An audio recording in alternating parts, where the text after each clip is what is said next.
这花开得到喜庆，黄与紫都是尊贵之色，摆在慈宁宫很合适。皇上孝心，有什么好的都紧着您，就连送花都送的最好的。太后，皇上来给您请安了。皇上万安。给皇娘请安，儿子来晚了。哎呦，看你这急匆匆的，你这是打哪儿来呀？今儿在漱芳斋听了会儿戏，一时忘了时辰，事儿迟了。是和贤妃在一起？皇帝和贤妃感情要好，对吧？毕竟后宫也要注意雨露均沾。你若是整日和他在一块儿，容易让其他嫔妃眼热，也会让他们的母家不安心呢。是，皇娘的话，儿子都记住了。来，陪哀家进屋用膳。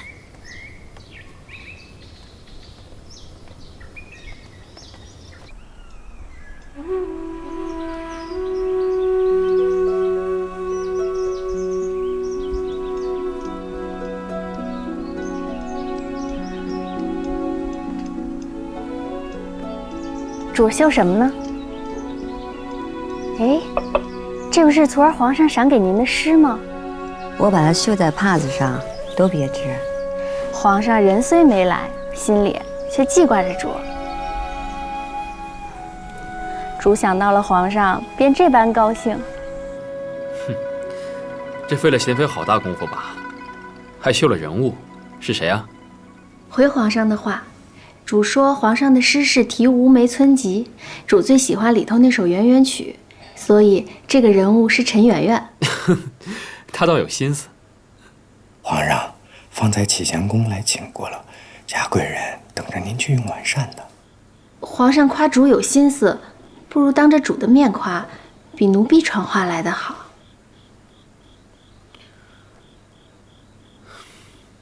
罢了，朕允了嘉贵人，去启祥宫吧。这是。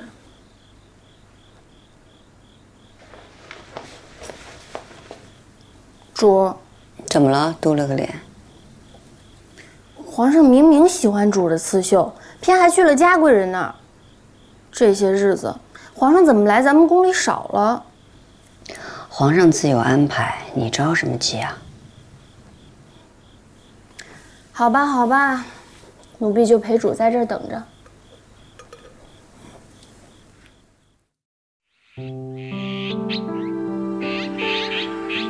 给皇后娘娘请安。起来坐下吧。谢皇后娘娘。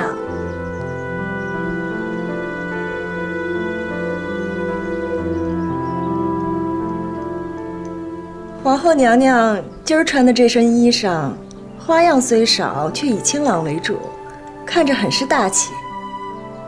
娘娘衣上的折枝花针法，像是我大清刚入关时实行的绣法呢。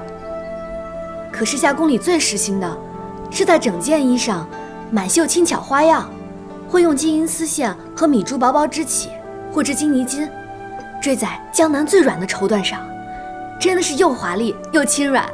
皇后娘娘，你身上这身衣服颇有古风，看着也很别致。那看来，大家还是觉得本宫这身衣裳不错了。是。本宫查看了内务府的账本，见后宫每年所费衣料之数甚巨。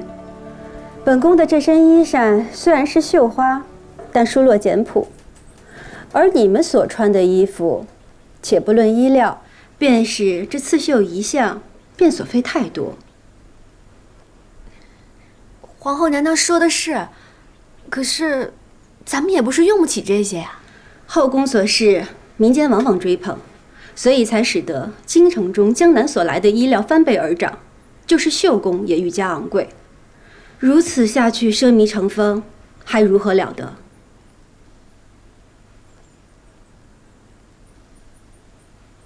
贤妃，你说呢？宋仁宗喜食羊羹，不愿因自己的一夕之欲开启无穷宰杀，而自人口腹之欢，更不愿民间知道宫中喜物养成奢靡之风。皇后娘娘此举有如宋仁宗一般。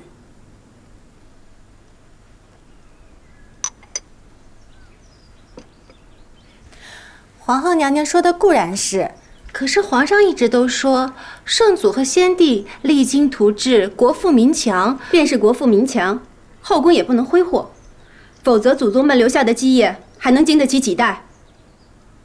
本宫以身作则，效法祖宗旧制，从今日起不再用江南所进贡来的昂贵衣料，不佩戴贵重首饰，平日里用的胭脂水粉和冬日里的炭火也要减半分发。便是协芳殿伺候阿哥、公主的奴才们也要减半。是。皇后娘娘真是克勤克俭。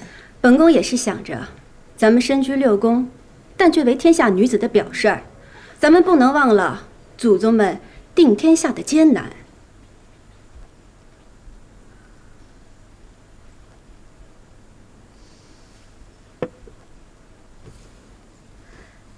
臣妾定当追随皇后娘娘。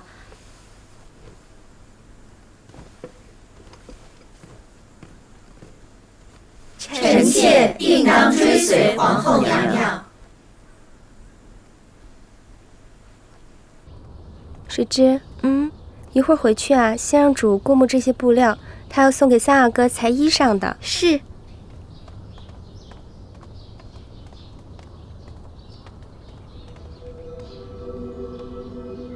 姜太医，这边请。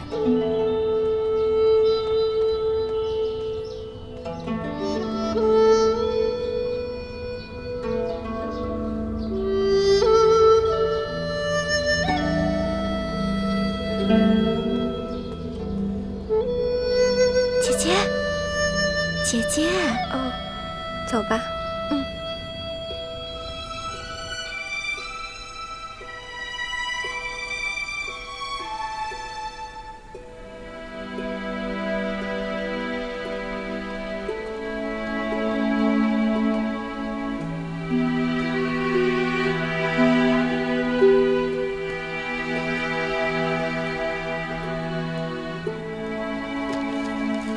阿若，这书我还看呢。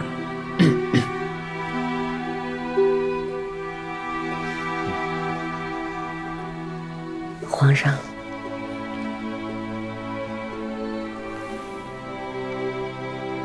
怎么？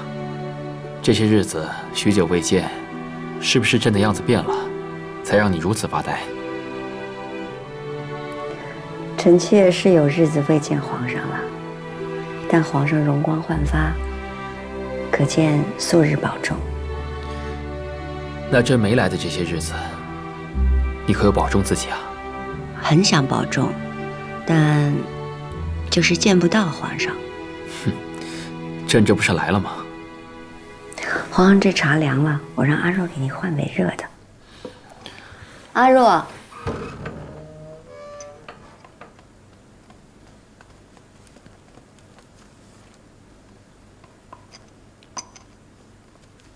皇上请用茶。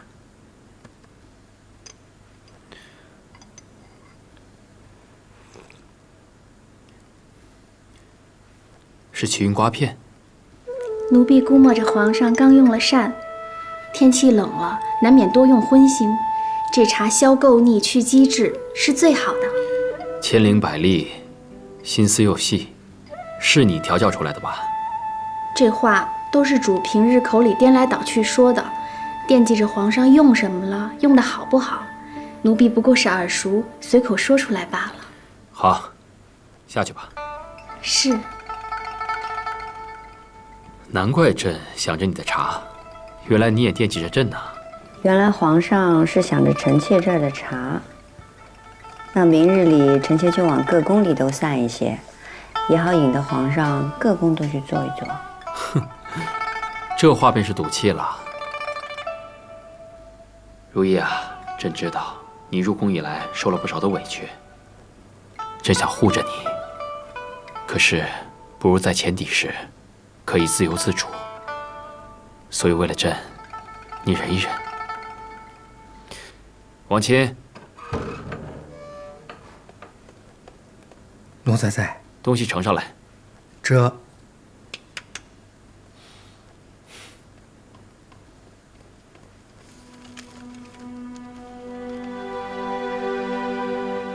甚赞徽音，朕亲手为你写的，如何？甚赞徽音，何解？《诗经》上说：“大司司徽音，则百司难。”慎的意思是要你谨慎，唯有谨慎才能够得到美誉。那是皇上的好意，臣妾倒觉得无趣。那朕跟你说点有趣的。你与朕的姻缘，源自于音。墙头马上，所以你只要记得朕的心意，全在这个音字上。那臣妾便十分的喜欢。喜欢就好。王亲，嘱咐内务府将其做成匾额，挂在延禧宫正殿。这。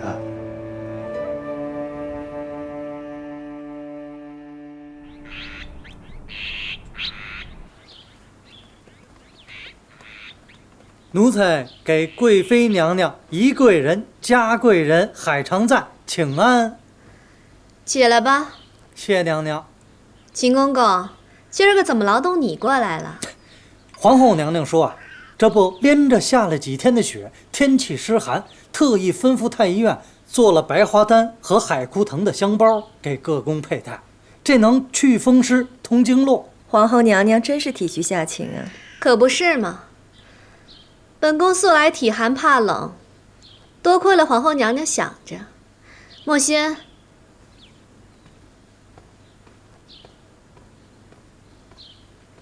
奴才本该还要去启祥宫和景阳宫，那就一并交给宜贵人和嘉贵人了。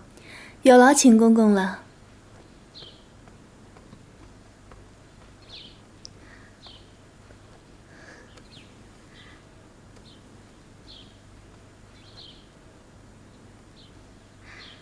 秦公公，快把海常在的香包给他，别像本宫苛待了他似的。那不能够，都有。来，拿来。那奴才就先告退了。有劳公公了。双喜，给秦公公封点银子送去。哎呦，那谢娘娘了。奴才告退。这香包可是娘娘的情意。你们可别忘了时时带在身上。那是肯定要带的。得了，别杵在那儿了，回屋去吧。嫔妾告退。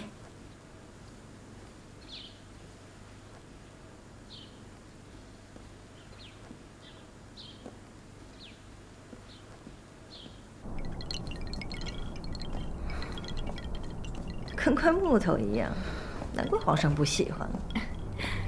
瞧他那呆呆的样子，这样啊才能显得出贵妃娘娘的灵慧聪颖。哪只凤凰身边没有乌鸦呢？你这小嘴巴巴的，是越来越会说话了。刺心，写得越来越好。主儿，内务府越发会欺负人了。皇后娘娘赏给各宫的白花丹和海枯藤，是做成了香包，叫何宫的人佩戴。奴婢收下了，没仔细瞧，结果方才打开一看，里面的白花丹粉末全是次货。我想再问他们要，他们说太医院送来的就是这些了，没有更好的。奴婢就不信，贵妃那儿他们也敢送这样的。这香包缝制的松松散散的，针脚也不成个模样。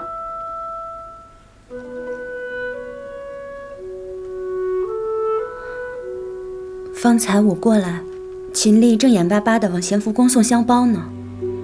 这针脚跟用料，我看都是挺好的。真是小人，这点小东西都要分高低。能用就行了，搁着吧。说的也是，阿若，你把这香包留给我，我回去呢把它针脚给紧一紧，免得姐姐用了变散了。对，海兰缝的好，就让海兰缝。我最会这些功夫了，一定漂漂亮亮的给姐姐送回来。倒是便宜了秦丽那个狗奴才。左心姐姐，我一个人去就行了呀。你一个人去，万一内务府调那些，你怎么应付得过来啊？还是姐姐想的周全。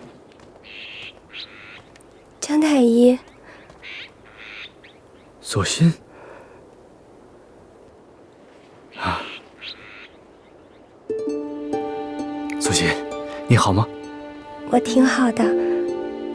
你是来替嬷嬷们诊脉吗？啊，我信进太医院3年，能为嬷嬷们诊脉，已经是福气了。你安心，以你的本事，迟早会有出头之日的。太医院讲的是门第、师从和资历，这些我都没有。你相信我，我们虽然出身寒微，没有什么注意，但有真本事才是最重要的。这个我。左心姐姐，我得走了。哎。